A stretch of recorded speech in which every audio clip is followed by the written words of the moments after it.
لبيك اللهم لبيك لبيك لا شريك لك لبيك إن الحمد والنعمة لك والملك لا شريك لك.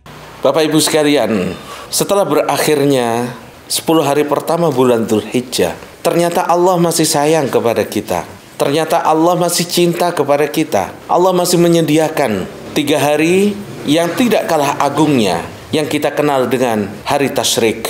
Hari Tasyrik, Bapak Ibu, adalah hari pada tanggal 11, 12, dan 13 Dzulhijjah. Hari-hari Tasyrik dikenal juga dengan hari-hari Mina, karena pada hari-hari itu para jamaah haji mabit di Mina. Begitu indah Bapak Ibu bagi kita yang pernah haji, dengan penuh kesederhanaan, tenda, fasilitas lainnya, kamar mandi, begitu sangat-sangat sederhana sekali. Namun Bapak Ibu, begitu penuh kenangan, indah, ingin rasanya untuk hadir kembali di Mina di malam hari ketika lampu-lampu bersinaran memancarkan cahayanya, ketika kita mengayunkan langkah untuk melempar jumrah. Subhanallah, sambil melewati para pedagang, saudara-saudara kita dari Bosnia, dari manapun, banyak di antara mereka yang menjadi tujuan kita untuk berwisata di kota Mina selain untuk beribadah kepada Allah Subhanahu wa Ta'ala. Kenangan dan nikmat yang sangat indah Bapak Ibu. Semoga Allah kembali memanggil kita untuk menjadi tamu-tamunya. Bagi kita yang mungkin belum melaksanakan ibadah haji, semoga Allah secepatnya memanggil kita, memberikan kesempatan untuk merasakan betapa nikmatnya hari-hari Tasyrik di Mina, di kota Mekah. Luar biasa, di tengah jutaan orang, semua bertakbir dan mengagungkan Allah Subhanahu wa Ta'ala. Hari Tasyrik secara bahasa, Bapak Ibu, Tasyrik itu bisa berarti matahari yang terbit, bisa berarti juga menjemur sesuatu.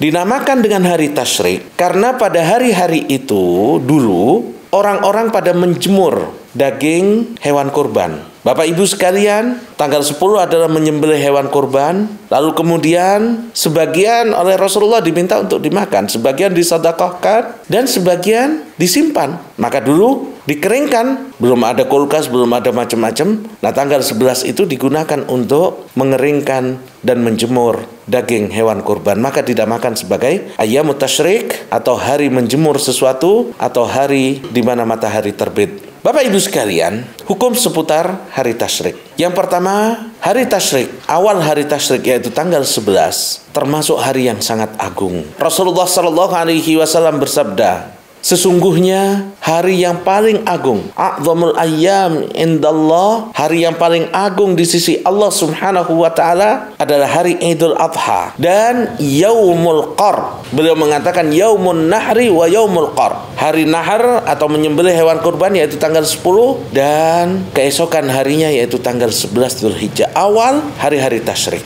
Kenapa dinamakan sebagai hari Qar? Qar itu artinya tinggal. Dinamakan dengan Qar dikarenakan para jemaah haji, mereka pada mulai tinggal di Mina dan tidak keluar kemana-mana. Tanggal 10 mereka melempar jumrah, melaksanakan tawaf, sebagian tawaf dengan sa'i, lalu kemudian mereka kembali ke Mina. Nah, tanggal 11 itu mereka mulai tinggal di Mina, maka dinamakan sebagai Yaumul Qar atau hari tinggal, karena para jemaah haji pada tinggal di Mina. Yang kedua, Ayyamut Tasyrik dinamakan juga dengan hari raya. Dinamakan dengan hari raya yang artinya adalah hari di mana kita perlu mengungkapkan, menampakkan rasa gembira, rasa syukur. Karena sudah 10 hari kita melewati ibadah yang sangat-sangat luar biasa. Kemudian kita sudah melewati juga Idul Adha, menyembelih hewan kurban. Maka tanggal 11, 12, dan 13 kita perlu bergembira, menampakkan rasa kesenangan kita. Yang ketiga, hari memperbanyak zikir kepada Allah. Yang keempat, hari di mana kita diminta untuk menikmati, makan dan minum.